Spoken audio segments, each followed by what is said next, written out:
Entre septiembre de 2020 y febrero de este año, 75 asesinatos de políticos, funcionarios, exfuncionarios, legisladores, exlegisladores. La violencia política en México cada día peor. Hace poco, en un solo día, mataron a 2 candidatos a presidencias municipales. En Cozoleacaque, hace unas semanas mataron a la expresidenta municipal y a su hija, que buscaba ser candidata a la presidencia municipal. O sea, demasiada violencia. Y la medición de este fenómeno la está haciendo con una gran frecuencia Integralia. Integralia, una empresa de consultoría que preside y dirige Luis Carlos Ugalde, que esta tarde nos acompaña por el Zoom medio lento, no importa, pero la voz se oye perfecta. Mi querido Luis Carlos, ¿cómo estás? Muy bien, Eduardo, muy buenas tardes. A ver, ¿por qué estás haciendo estos estudios cada 3 meses o cada 6? Cada mes lo estamos haciendo porque claro. Primero en Integralia damos seguimiento a las elecciones siempre, es parte del servicio que ofrecemos a nuestros clientes, saber cómo se está moviendo la intención del voto para saber qué va a ocurrir con el Congreso que será electo el próximo 6 de junio y los gobernadores. Pero el tema de la violencia política es un subproducto de la violencia general que vive el país, es decir, un país que produce 30,000 muertos cada año. Obviamente durante el periodo electoral va a producir muertos que son además políticos. Entonces la violencia política es una categoría de la violencia general en donde incluimos aquellos asesinatos de funcionarios públicos, candidatos, aspirantes, periodistas y activistas de la política. Este es el fenómeno y en 2018, Eduardo, ya se había generado un problema de violencia, que había habido cientos de muertos de la política y de candidatos, y es obvio que durante las elecciones y las campañas hay más asesinatos porque el crimen organizado que quiere poner gente suya en cargos de alcaldías o de regidurías, sobre todo, ve en las elecciones una oportunidad para aumentar su influencia y cuando no lo logra, pues mata gente. Entonces es por eso que estamos haciendo este seguimiento en este periodo electoral. ¿Por qué nos das lo más importante de este estudio? Mira, lo más importante, Eduardo, es que entre septiembre de 2020, que inició el proceso electoral, y el 28 de febrero, o sea, la semana pasada, hubo en México 90 incidentes de violencia política, en los cuales hubo 108 víctimas, y de esas 108, 75 acabaron muertos y el resto fueron heridos. Esto incluye, como ya dije, sobre todo funcionarios municipales, aspirantes a candidatos, funcionarios federales, periodistas, activistas. Este es el tema central. ¿Dónde es donde más se ubica este tema de la violencia? Se ubica sobre todo en Oaxaca, en Veracruz, en Guanajuato y en Guerrero. Esas 4 entidades son las que más concentran, que además tiene que ver mucho con el tema de dónde está la actividad principal del crimen organizado.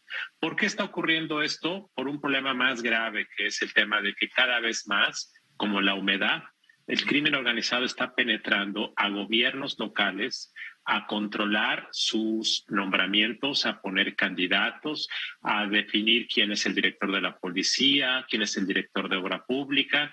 Es decir, este es simplemente un reflejo de ese control que ya existe. Y estos homicidios se dan probablemente porque hubo pleitos, porque se lanzó un candidato que no conviene al crimen organizado, porque no llegaron a un arreglo. Y ese es parte del problema. Debo decir finalmente algo, Eduardo. Cuando el crimen organizado controla, pone candidatos y nadie chista, nadie protesta, pues entonces no hay muertos. Eso quiere decir que el problema real es quizá el silencio, de donde no vemos que pase nada, pues simplemente porque hay una suerte de pax narca. Pero en estos casos pues hubo alguna falta de arreglo y esto es lo que ocurrió. Ahora estoy viendo que el partido que más víctimas ha tenido es Morena, seguido por el PRI. Así es. Morena seguido por el PRI. ¿Por qué? Es algo que desconocemos, pero puede deberse a varias razones. La primera es que en 2018 Morena tuvo un enorme crecimiento en el número de alcaldes y de diputados locales como nunca habíamos visto antes. Segundo, puede tener que ver con que muchos suponen que en 2018 pudo haber habido una atracción del crimen organizado para apoyar a candidatos de Morena, en parte porque López Obrador prometió una suerte de tregua al crimen organizado. Abrazos y no balazos. Exacto, entonces a lo mejor tiene que ver con que el narco en muchas regiones del país dijo que Morena era una buena opción. Y ahora probablemente el hecho de que el narco pudiese haber apoyado a muchos candidatos, sobre todo a nivel de municipios, puede estar explicando esto, pero no lo sabemos. La tercera posibilidad es que pues, el partido que gobierna más pues es el partido que más víctimas tiene, por supuesto. Hace varios años era el PRI, pues ahora es Morena. En fin, claro, no sabemos bien la razón, pero esas pueden ser las explicaciones. El presidente López Obrador ha dicho que se le va a dar seguridad a los candidatos, lo cual se me hace una exageración, porque no alcanzarían los elementos policíacos para cuidar a tantos miles de candidatos. ¿Qué tan realista es esta oferta presidencial? Pues es candorosa, es buena onda, pero la verdad es que es totalmente ingenua, porque va a haber más de 15,000 candidatos, hay 15,000 posiciones en disputa, y por cada candidatura en disputa pues va a haber como 3 o 4 candidatos, de tal forma que va a haber unos 30,000 o 40,000 personas. Imagínate que quitas regidores y te quedas solo con presidentes municipales. Va a haber 2,000 candidatos a presidentes municipales por 3 o 4 partidos, pues son como 6,000, 8,000. Imaginemos que quitas y solo dejas aquellos en regiones donde el crimen organizado es muy visible. Tendrías que estar cuidando probablemente a unos 600, 800 candidatos. El Estado mexicano carece de las capacidades. Además, donde ocurre esta violencia generalmente es en pueblos lejanos, poco comunicados, donde no hay Guardia Nacional, de difícil acceso. Es decir, el crimen organizado quiere tener control de zonas geográficas alejadas de la civilización. Claro, son las zonas del cultivo, de la fabricación de las drogas o las rutas del trasiego, ¿no? Así es, en parte es por eso. Entonces, esto es totalmente imposible. La única solución real a esto, Eduardo, es que el Estado mexicano realmente le gane la guerra al narco, que el Estado mexicano sea capaz de controlarlo y desafortunadamente lo que está pasando es lo contrario. Más penetración, más debilidad del Estado, menos recursos, de tal forma que, esto es triste decirlo, pero el gran problema de México no es el número de muertos, Eduardo. El gran problema de México es el control creciente del crimen organizado de gobiernos locales que está ocurriendo.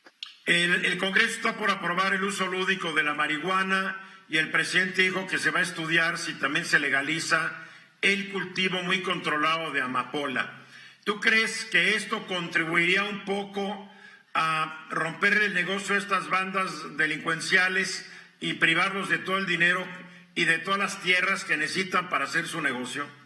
Yo creo que muy poco, porque el tema es que el crimen organizado se está diversificando. Entonces, si la marihuana ya no será un negocio porque se permite su consumo lúdico, entonces se han estado trasladando a otros negocios, al huachicoleo, a la extorsión, al secuestro. Es decir, el tema es que el fentanilo, entonces ya existe la necesidad de grupos organizados de hacer negocios. Si les quitas uno, se van por otro y se van por otro. Entonces, difícilmente esto va a atacar el problema de fondo. El problema de fondo se llama un Estado incapaz de poner ley, un Estado incapaz de promover oportunidades, impunidad, mal entrenamiento de policías, cooptación de bases sociales, comunidades y poblaciones en donde se apoya al crimen organizado porque les da beneficios materiales, etcétera, etcétera. Luis Carlos, siempre es un placer platicar contigo. ¿Cómo va Integralia? ¿Bien?